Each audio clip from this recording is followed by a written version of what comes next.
akan tugasnya dan senantiasa dalam limpahan taufik hidayahnya Allah Subhanahu wa taala.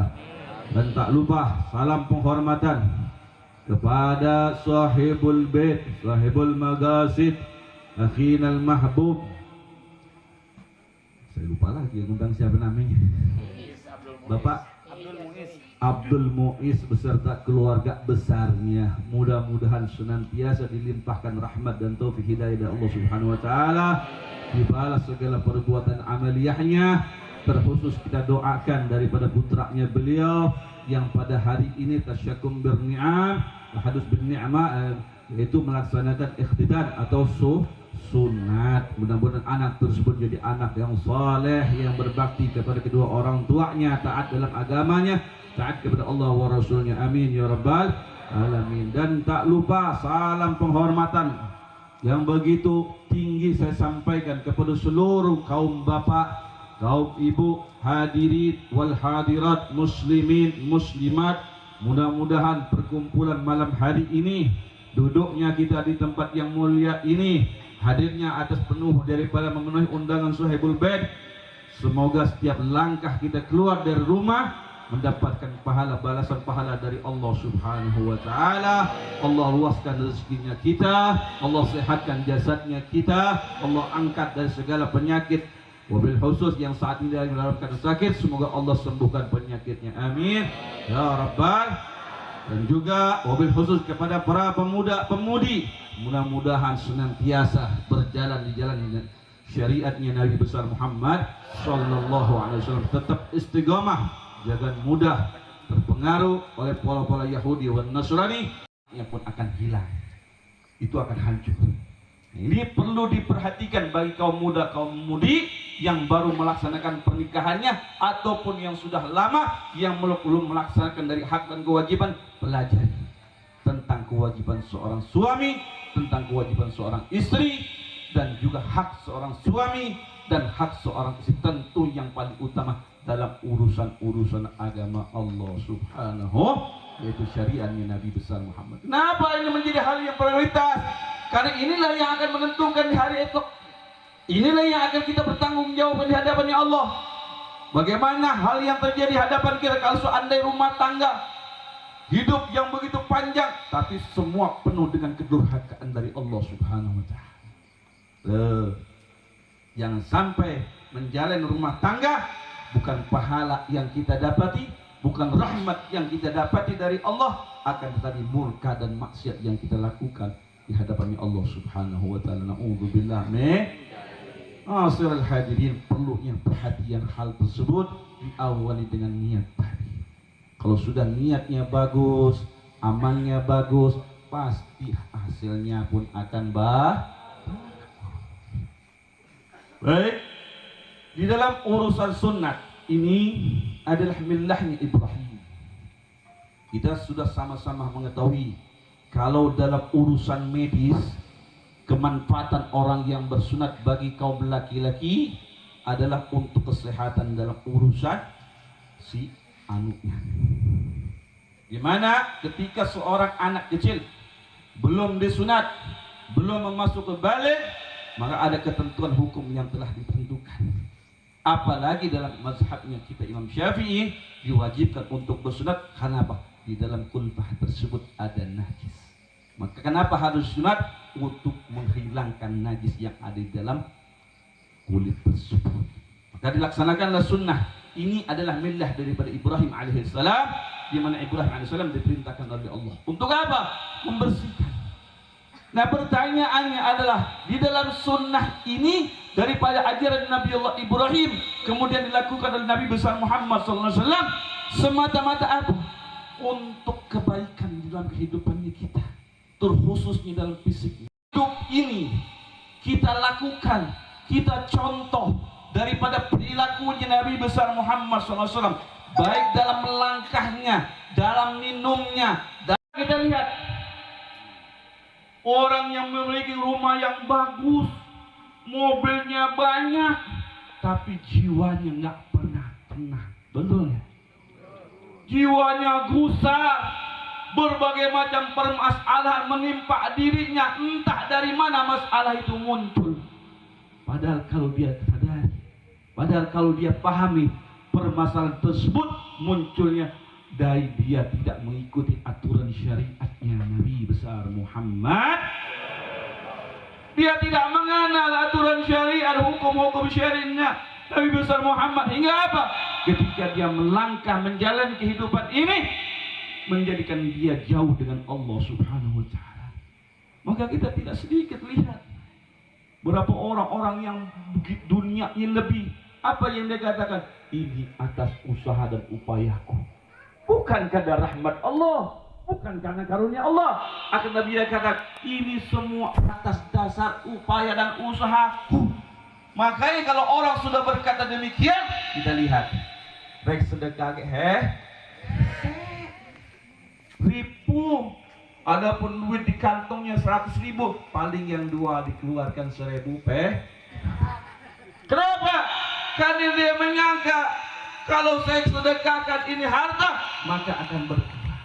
Tapi kalau dalam pandangan Allah, yang namanya orang bersedekah itu, apalagi di jalannya Allah, tidak akan pernah berkurang. Pasti baliyasdad, bertambah dan bertambah. Dan orang yang bersedekah itu akan Allah jauhkan dari bala musibah. Orang kalau sudah jarang bersedekah, pilih-pilih untuk bersedekah, bari marah-marah bersedekah, akhirnya apa? Muncul tuh berbagai macam penyakit, berbagai macam musibah. Kenapa? Dia mengatakan semua ini atas usahaku, atas upayaku, bukan karena rahmat dari Allah Subhanahu.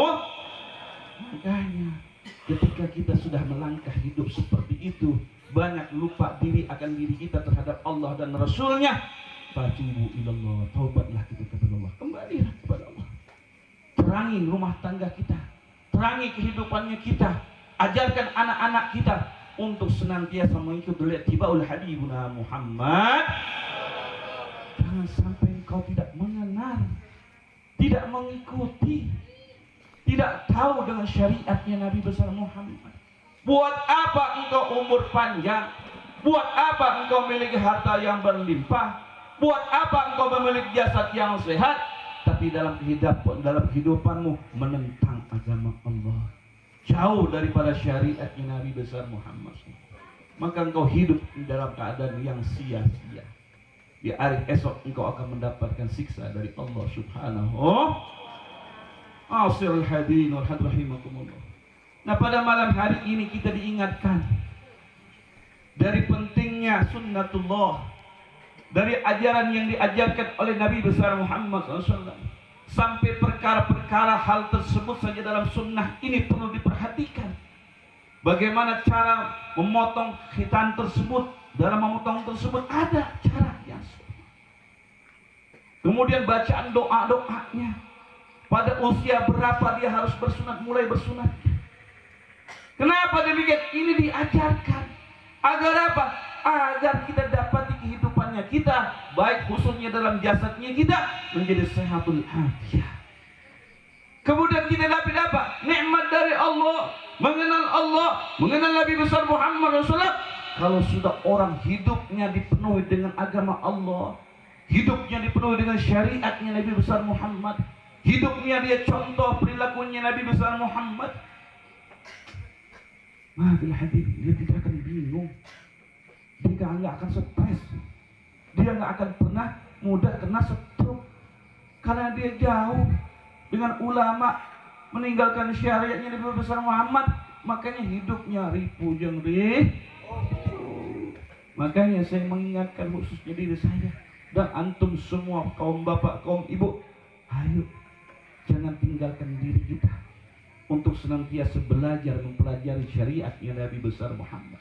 Kenapa kita harus mempelajari selain wajib? Disitulah kebahagiaan kita ketika ingin mendapatkan kebahagiaan dari Allah Subhanahu wa Ta'ala. Disitulah kita untuk mendapatkan perhatian dari Allah. Disitulah kita ingin mendapatkan sesuatu yang kita cita-citakan, menjadi cita yang makbul, yang terlaksana. Kalau perjalanan hidup kita semuanya diwarnai, dihidupkan dengan syariat, dengan sunnah min sunnati Rasulullah sallallahu alaihi wasallam. Apapun itu, baik urusan rumah tangga, baik urusan tijarah, baik urusan masalah urusan tetangga, baik urusan bersaudara, baik urusan warasa dan yang lain-lain. Kalau semuanya itu kita kembalikan, kita kaji dan kita amalkan dari ajaran Nabi besar Muhammad SAW, maka tidak akan ada jalan buntu di situ. Akan terbuka, solusi akan selalu ada dari Allah Subhanahu wa Ta'ala. Tapi kalau sudah manusia itu dia meninggalkan atau menjauhi ajaran syariatnya Nabi besar Muhammad, dia tidak lagi melaksanakan apa yang diperintahkan oleh agama Allah, oleh perintahnya Allah dan perintahnya Nabi besar Muhammad, maka kita akan perhatikan, kita akan dapati hal-hal yang tidak baik di dalam kehidupan kita sampai keluarnya ajalnya kita. Na'udzubillah min dzalik. Kenapa? Karena kita selalu memohon kepada Allah. Allah perintahkan, jangan kamu wafat, wala tamutunna illa wa antum muslimun. Khususnya kaum muda nih, jangan sia-siakan waktumu dengan berleha-leha, dengan bersantai-santai.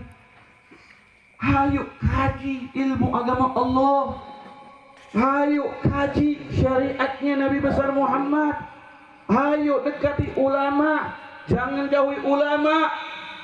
Supaya apa? Supaya engkau mendapatkan syahadatun darain. Bukan hanya sebatas untuk menjadi ulama, tidak, ibadah Allah. Kita belajar agama, kita mempelajari syariatnya Nabi besar. Untuk apa? Agar kita tahu mana yang halal, mana yang haram, mana yang batil, mana yang, agar kita mengetahui dan kita mengamalkan, agar kita meninggalkan apa yang dilarang oleh Allah dan menjalankan apa yang diperintahkan oleh Allah Subhanahu wa Ta'ala. Makanya pentingnya di dalam kehidupan kita, terkhusus diri kita dan keluarga kita, agar selalu mengajak mereka untuk mempelajari syariatnya Nabi besar Muhammad SAW. Jangan pernah kita jauh, jangan kita pernah tinggalkan, apalagi kita tidak tahu menahu. Na'udzubillah. Kenapa?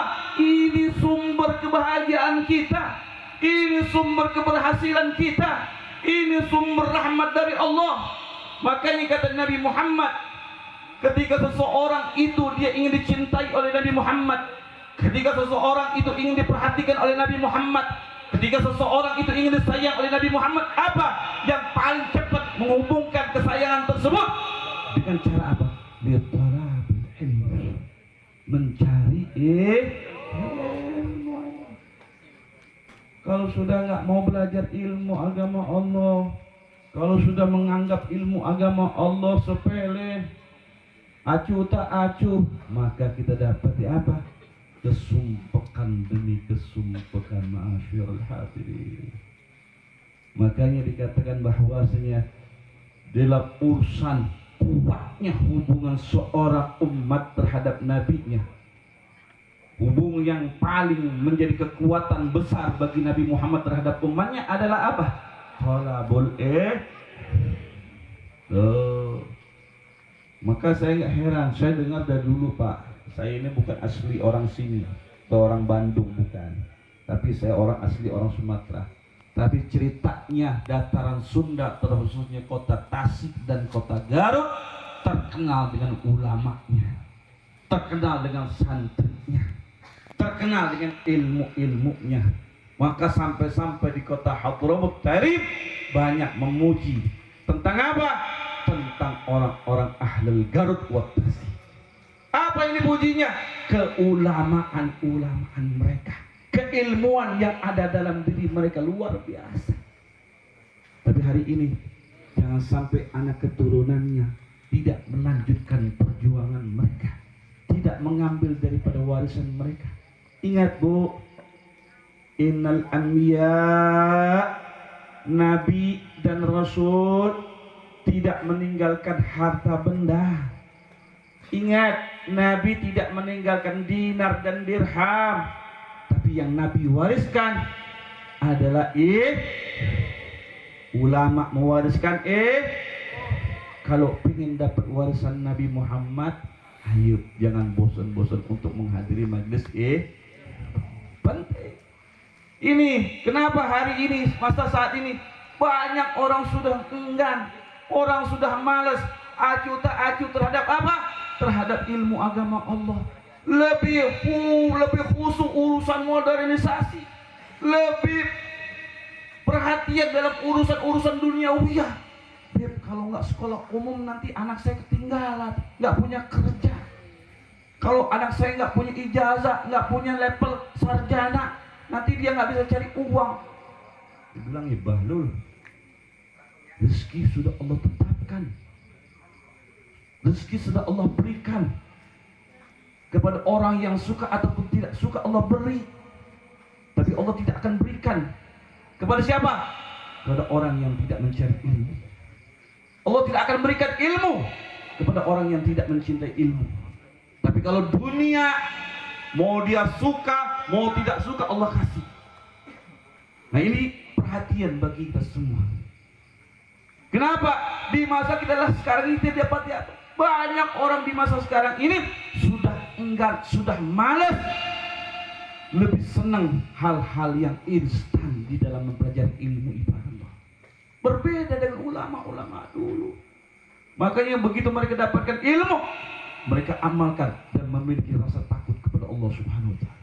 Tapi zaman sekarang bertambah banyak ilmunya, bertambah banyak nipunya. Bertambah banyak ilmunya, bertambah banyak zalimnya. Bertambah banyak ilmunya, bertambah banyak kejahatannya. Ibadah Allah. Kenapa? Karena ilmu yang dia cari, ilmu yang dia dapati tidak sesuai dengan syariatnya Nabi besar Muhammad. Saya mau tanya nih, yang korupsi itu, kira-kira itu orang-orang berilmu bukan? Orang-orang berilmu bukan? Yang suka menyengsarakan rakyat itu siapa? Orang-orang berilmu bukan? Bukan saya menghinakan orang berilmu. Tapi kalau sudah ilmu itu dipakai untuk kejelekan, ilmu itu dipakai untuk kejahatan, kira-kira yang salah itu ilmunya atau orangnya? Ilmunya apa orangnya? Nah, untuk mendapatkan yang demikian supaya ilmu ini menjadi ilmu yang mulia, apa yang harus kita tegakkan? Ketakwaan kita kepada Allah Subhanahu wa Ta'ala. Saya mau tanya, Bu, Pak, jujur. Tadi saya dengar yang banyak korupsi ini ulama apa pejabat? Ulama apa pejabat? Yang paling banyak menipu rakyat ulama pejabat? Ulama apa pejabat? Bukan saya mengadu-ngadu, enggak. Saya bilang, saya tanya ke Bapak, yang paling banyak menipu nih sekarang ini ulama apa pejabat?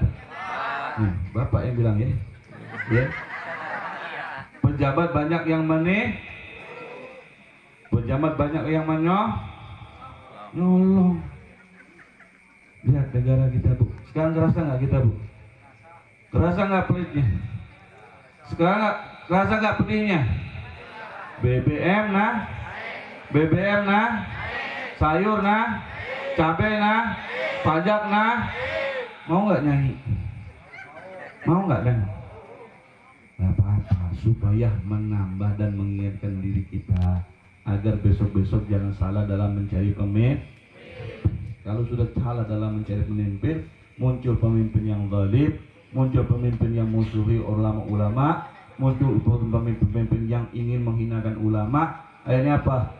Berbagai macam musibah akan datang. Betul tak? Betul nggak? BBM naik. Kalau sudah BBM naik, urusan serba sulit. Bu, Gojek di Bandung. Gojek, tahu Gojek, Bu? Ayah di Gojek dulu dia. Ayah. Gojek, saya biasa tuh dari rumah ke pasar. Biasa naik Gojek beli nasi Padang. Karena pemajikan nggak ada, pemajikan tuh deh. Dari keluar ngaji, dia beli naik Gojek tuh. Biasa, cuma 10.000 dari situ sono. Nggak jauh, cuma 3 kilo, 2 kilo. 10.000 biasa. Kemarin berapa? 30.000. Mahal naik Gojeknya daripada beli nasi Padangnya. Kenapa? BBM nah. Nah, kalau sudah begitu, orang kita dapat hasil penghasilannya pas-pasan. Gojeknya mahal, makan nasi Padangnya setengah. Ya enggak full setengah. Kenapa? Buat bayar biasa pakai daging, ini pakai telur setengah lagi telurnya. Gara-gara apa? BBM naik, BBM naik tinggi.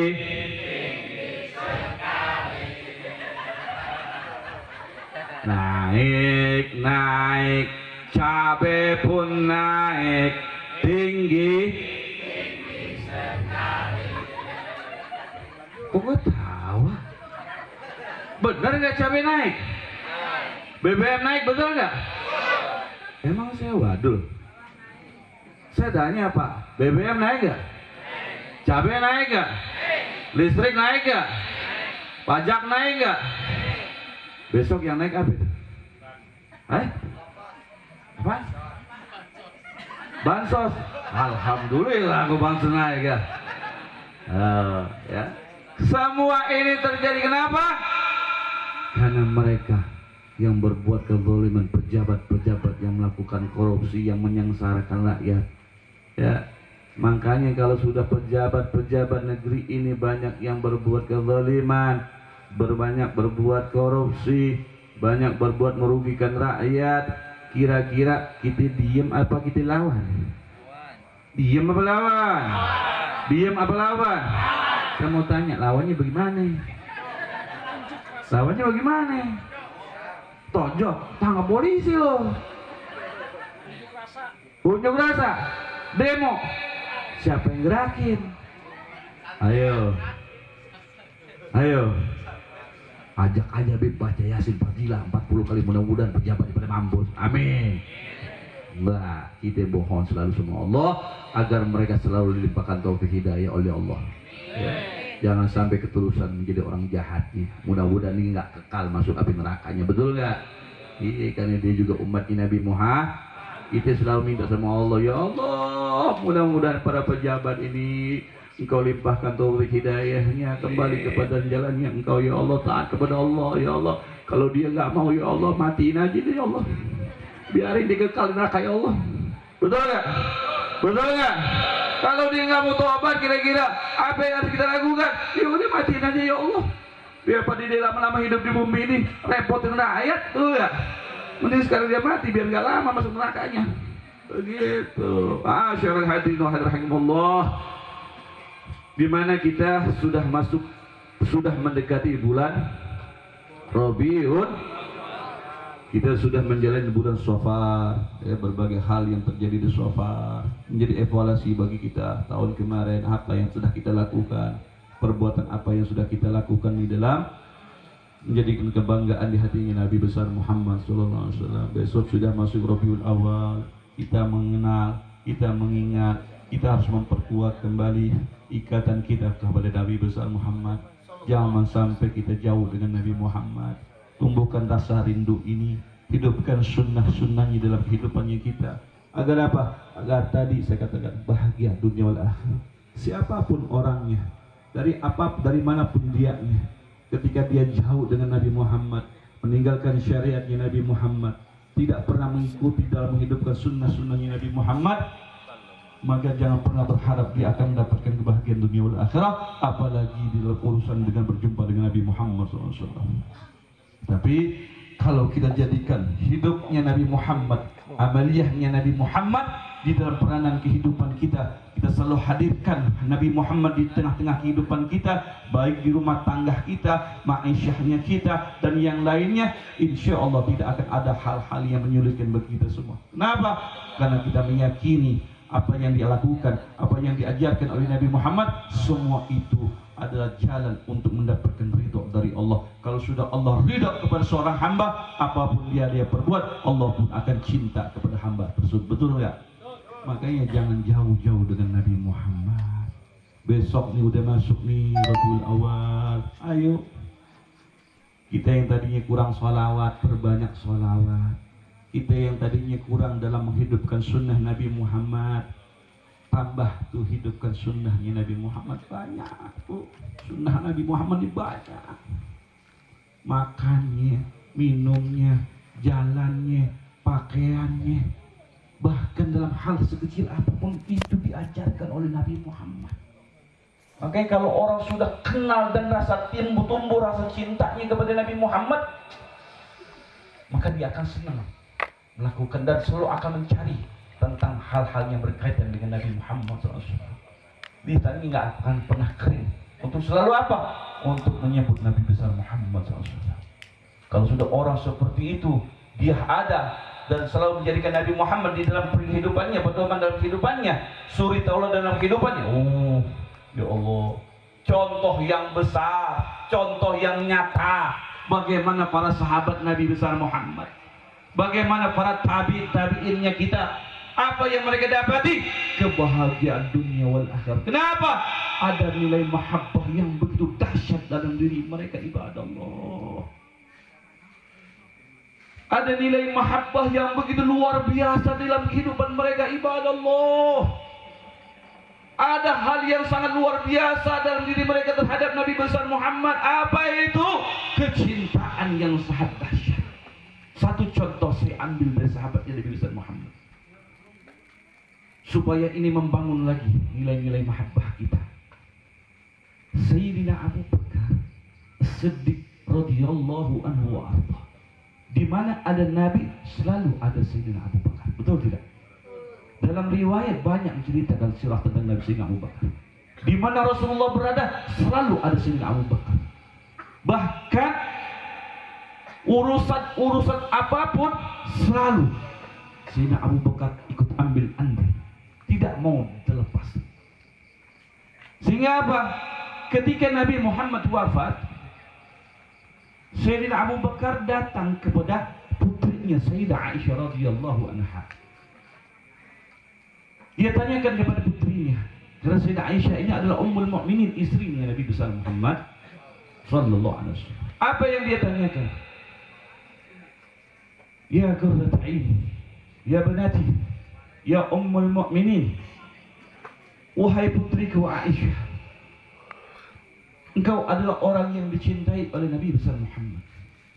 Engkau adalah orang yang sangat mengetahui tentang hal-hal yang berkaitan dengan Nabi Muhammad. Maka aku tanyakan kepadamu, wahai Aisyah, pada ini putrinya beliau. Apa yang beliau tanyakan? Ya Aisyah, adakah sunnah min sunnati habibi? Adakah sunnah-sunnah daripada kekasihku yang belum aku lakukan? Akhbirni, beritahu aku ya Aisyah, beritahu aku. Kata putrinya sangat mengenal betul ayahnya Sayyidina Abu Bakar. Apa yang dia katakan? Wahai ayahku, tidak ada sunnah-sunnah Habibuna Muhammad, tidak ada sunnah-sunnahnya Rasulullah terkecuali sudah engkau lakukan dan engkau kerjakan semua. Ya Habib, wahai ayahku, cuma ada ya wahai ayahku kebiasaan Nabi, di mana Rasulullah SAW itu setiap pagi selalu membawa makanan, membawa gandum pergi ke pasar. Di mana pasar tersebut beliau berikan makanan tersebut kepada seorang pengemis. Di mana pengemis ini adalah agamanya Yahudi, matanya buta, hidupnya miskin, nggak punya ruh. Nabi selalu pergi tiap pagi bawakan makanan kepada orang tersebut. Begitu Sayyidina Abu Bakar mendengar hal yang demikian, kebiasaan tersebut beliau pun pulang mengambil makanan dan dibawa makanan tersebut, mencari orang tersebut sebagaimana Nabi Muhammad memberikan makanan kepada orang tersebut. Lalu apa yang terjadi? Begitu Sayyidina Abu Bakar sampai di pasar, beliau dapati ada seorang pengemis yang sedang meminta-minta. Beliau dekati, ini katanya, orang ini yang biasa Rasulullah kasih makanan. Begitu Sayyidina Abu Bakar dekati, berikan makanan, orang itu tanya, siapa engkau? Karena orang buta ini tahu, walaupun matanya buta, dia bisa mencium baunya orang. Dia bisa mengenali siapa yang pernah dekat dengan dia. Dikatakan, siapa engkau? Aku adalah orang yang biasa yang memberikan makanan kepadamu. Akhirnya begitu si Sayyidina Abu Bakar mengatakan hal demikian, Yahudi itu bertanya, Yahudi itu berkata, engkau orang yang bukan biasa yang memberikan makanan kepadaku, karena aku sangat mengenal baunya orang tersebut. Dan orang tersebut kalau datang kepadaku, di mana dia akan memberikan makanan, dia lembutkan makanan tersebut. Dia lembutkan dulu makanan tersebut, baru dia suap makanan tersebut ke dalam mulutku, ibadah Allah. Ini yang dilakukan Rasulullah. Akhirnya Sayyidina Abu Bakar pun memberikan makanan. Setelah beliau kasih makanan, apa yang terjadi ibadah Allah? Ini Yahudi, dia caci maki Nabi. Wah, begitu selesai dikasih makan oleh Sayyidina Abu Bakar, dia katakan kepada Sayyidina Abu Bakar, fulan, kalau kau nanti dalam perjalananmu ataupun dimanapun kau berjumpa yang namanya Muhammad, jangan kau dekati, karena Muhammad itu pendusta. Muhammad itu orang yang begini dan begitu, segala keburukan dia katakan, ibadah Allah. Ini Sayyidina Abu Bakar, orang yang paling mencintai Nabi Muhammad. Tidak ada manusia yang lebih dicintai Sayyidina Abu Bakar kecuali Habibuna Muhammad. Tidak ada pengorbanan yang lebih dahsyat kecuali permintaan untuk pengorbanan daripada Habibuna Muhammad kepada Sayyidina Abu Bakar. Begitu dia dengar ocehan, hinaan, cacian, makian dari mulut Yahudi yang buta ini, Sayyidina Abu Bakar pun mau marah. Ini orang buta, ya. Kenapa Nabi setiap kali memberikan makanan, Nabi selalu diajak untuk menghina Nabi, padahal yang memberikan makanan Nabi, yang memberikan adalah Nabi Muhammad, tapi Nabi nggak pernah marah. Kenapa? Karena Nabi tahu pada saat itu ini orang Yahudi matanya buta, hidupnya miskin, nggak punya rumah, dia nggak tahu apa yang terjadi. Akhirnya apa? Ada orang berbisik-bisik, ada orang bicara dari orang-orang kufar untuk menjelekkan Nabi Muhammad, dia ikut-ikutan, ya, dia ikut-ikutan untuk mencaci Nabi Muhammad, padahal dia nggak tahu siapa Nabi Muhammad, dia nggak bisa lihat.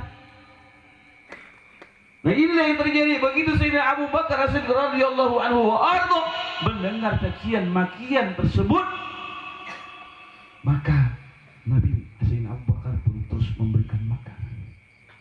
Tak lama setelah itu, orang buta ini berkata kepada Sayyidina Abu Bakar, wahai fulan, tahukah engkau di mana orang tersebut yang biasa memberikan makananku di dalam mulutku ini? Kemanakah ia? Di manakah ia saat ini? Sayyidina Abu Bakar teringat kepada Rasulullah. Dia meneteskan air matanya. Berderai air mata, kenapa? Mengingat Rasulullah. Sehingga apa? Begitu Sayyidina Abu Bakar menjawab ucapan orang tersebut, dia katakan, wahai fulan, orang yang biasa memberikan makanan kepada, orang yang selalu menyuapkan makanan ke dalam mulutmu adalah orang yang biasa engkau caci maki. Begitu Sayyidina Abu Bakar sebutkan tentang Rasulullah, ini Yahudi mengatakan, seakan-akan dia terkejut sangat luar biasa. Dia terkejut luar biasa, ibadah Allah. Apa yang dia lakukan? Dia teriak sekali luar biasa. Dia teriak sekencang-kencangnya. Kenapa dia teriak? Dia menyesali bahwasanya ia mengucapkan, ia mencaci maki, ia memfitnah kepada manusia yang telah berbuat baik kepada diri. Tidak ada manusia yang lain sebagaimana baiknya Rasulullah SAW kepada dirinya, walaupun dia menghina ibadah Allah. Dia teriak sehabis-habisnya. Sampai akhir dalam riwayat, dia pun masuk dalam agama Allah Subhanahu wa ta'ala, mengucapkan kalimat syahadat. Tuh, ini akhlaknya Nabi besar Muhammad SAW. Hada Habibuna Muhammad. Nah, inilah yang kita ambil. Sayyidina Abu Bakar tuh sampai kebiasaannya Nabi pun dia ikuti. Bukan lagi sunnah, kebiasaannya pun diikuti daripada Sayyidina Abu dari Rasulullah SAW. Maka kita lihat kemuliaan Sayyidina Abu Bakar ditanam, dikuburkan di mana? Di di sisinya baginda Nabi besar Muhammad. Kenapa? Karena nilai kecintaan yang begitu dahsyat. Kalau orang sudah cinta, maka apapun yang dilakukan oleh orang yang dicintai itu akan diikuti. Saya tanya, Pak, kita cinta nggak sama Nabi? Cinta nggak sama Nabi? Buktinya apa? Hah? Buktinya apa? Hah? Orang yang namanya cinta, segala apa yang dilakukan oleh orang yang kita cintai akan kita ikuti. Betul tidak? Betul tidak? Saya mau tanya, sunnah Nabi Muhammad udah kita kerjain semua belum? Ya, Beb, paling juga apa ya, sunnah malam Jumat doang, Beb. Mau kelewat, Pak, betul gak? Padahal banyak sekali sunnah-sunnah Nabi Muhammad. Ada lagi alamatul mahabbah aksar bin dzikrihi, dengan memperbanyak salawat dan salam kepada Nabi Muhammad. Dengan memperbanyak salawat dan salam kepada Nabi Muhammad. Pak, banyak ulama, banyak hadis meriwayatkan bagaimana orang yang bersalawat kepada Nabi Muhammad pahalanya hanya Allah yang tahu, ibadallah. Kalau dalam hadis Sahih Bukhari mengatakan, man shalla alayya, orang yang bersalawat kepadaku satu kali, wahidan sallallahu bihi asra, Allah balas dengan 10 kali salawat. Itu ditanya tentang orang yang bersalawat kepada Nabi Muhammad satu kali, Allah balas 10 kali, apa dalam keadaan khusyuk atau tidak? Dijawab oleh Sayyid Muhammad bin Alwi al-Maliki, seorang muhaddisin, hal tersebut dia dapati dalam keadaan tidak khusyuk. Bagaimana orang yang bersolat dalam keadaan khusyuk? Hanya Allah lah yang tahu betapa besarnya pahala yang Allah berikan kepada orang tersebut. Dan apalagi keuntungan daripada salat kepada Nabi Muhammad, liyukhrijakum minadh-dhulumati ila nur. Allah keluarkan yang puek-puek, yang gelap-gelap. Apa sih, Beb, yang gelap-gelap itu? Sifat-sifat yang jelek dalam kehidupan kita, perbuatan-perbuatan kotor yang kita lakukan dalam kehidupan kita, Allah bersihkan. Allah bersihkan, liyukhrijakum minadh-dhulumati ila nur. Allah keluarkan, ibadallah. Nah, pentingnya salawat kepada Nabi besar Muhammad. Bahkan kata Nabi, orang yang paling dekat nanti di hari kiamat kepadaku adalah orang yang paling banyak bersalawat kepada Nabi Muhammad SAW. Makanya jangan pernah, kalau besok nanti datangnya bulan Rabiul Awal, kita biasa 100 kali setiap hari salawat sama Nabi Muhammad, besok kita khususkan 1000 kali. Kenapa? Untuk menyambut kelahiran Nabi besar Muhammad. Kita hidupkan dengan memperbanyak salawat kepada Nabi Muhammad. Setuju tidak? Setuju tidak? Allahumma salli ala sayyidina Muhammadin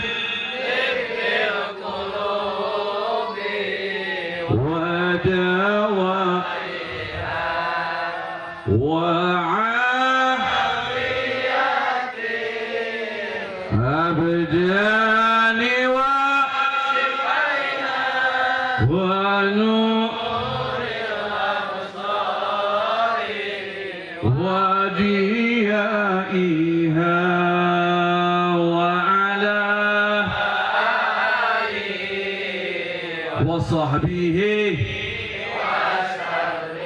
Satu kali lagi, ini ada salawat ini, salah satu kelebihannya, kalau orang biasa dawam ini salawat, dia baca tuh salawat tibil gulub ini 1 kali atau 3 kali, dia tiupkan ke badannya, tuh Allah jaga kesehatan. Atau dia dalam keadaan sakit, dia tiupkan, dia usapkan ke badan, insya Allah tuh Allah angkat penyakitnya. Amin. Allah angkat penyakitnya.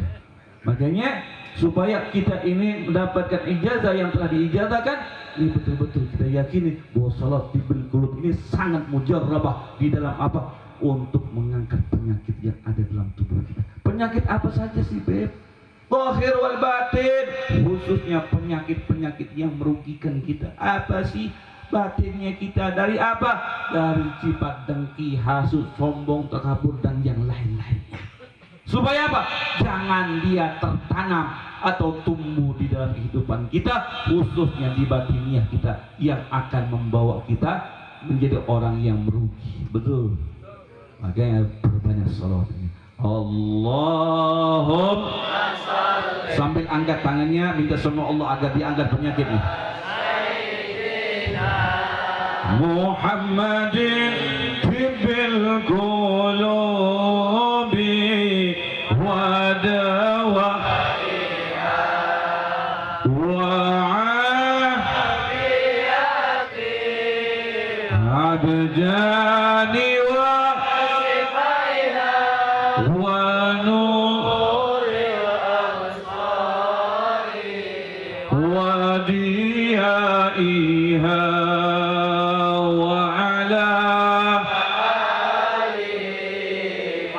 sahbihi. Satu kali lagi. Allahumma shalli ala sayyidina Muhammadin. Ya Allah. Wa dawaiha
Intinya adalah di mana hidupan kita ini, satu, jangan pernah lepas untuk selalu belajar ilmu agama Allah.